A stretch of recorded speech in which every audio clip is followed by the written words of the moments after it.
Pricing is a huge issue for growers and new people. And pricing encompasses a lot of different things. It encompasses your packaging, it encompasses the size of your packaging, the quality of your product, as well as the relative environment that you're in. So when I do pricing, I have a formula and I have an intuition side of it.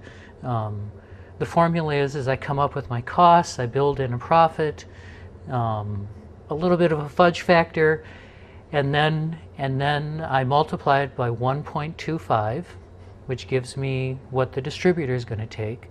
And then I take that number and I multiply it by 1.25 again, and that then becomes the retail selling price. So when somebody picks it up off the grocery store shelf, it will be that second multiple.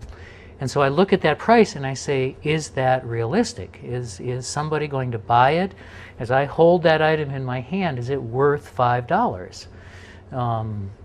That's the intuition side of it. Right away when I first started selling, I told the story of going to Minneapolis and selling direct and then backing into a distributor.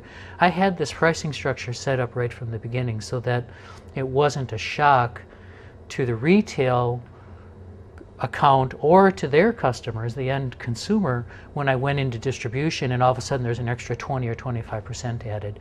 That's the biggest mistake that most producers make, most farmers make, is they don't, if you think far enough into advance, you can see that you can't do delivering all yourself. You eventually run out of time, and you almost always run out of time before you make enough money.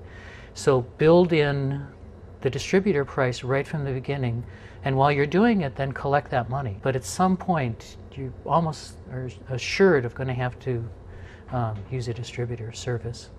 When I price my field-grown products as an ingredient, it's almost a guess, and yet I can take my production costs. I know what it costs me in weeding, I know what it costs me for rent and seed and all of that, and I know how much I brought in the summer, and so I can take that and I can go backwards, but that's not moving forward your first year. So the first year is kind of a guess, and after doing it for over 20 years, you get a sense of it. It's more, you hear me use the word sense of it a lot. I use that a lot, and I got away with it at the beginning, but I'm not. I think new producers need to be a little more scientific about it than I may have been. I also, when I'm pricing my products at my raw ingredient products that I grow, I look at their replacement cost as well. And so I say, if I have to buy basil, it's going to cost me $8 a pound. Am I growing it for that? So that's another check.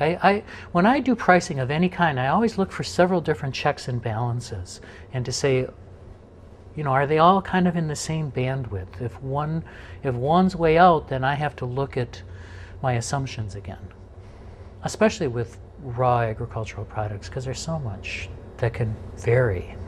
My pricing structure always starts high, and then I'll back it down if I need to. Which has enabled me not to get caught short. So that's how I've done that. It's always easier to lower your price than to raise it. And as I indicated earlier, I build in these percentages for the distributor and the retailer. And when I'm doing it myself, then that gives me some flexibility to learn my efficiencies.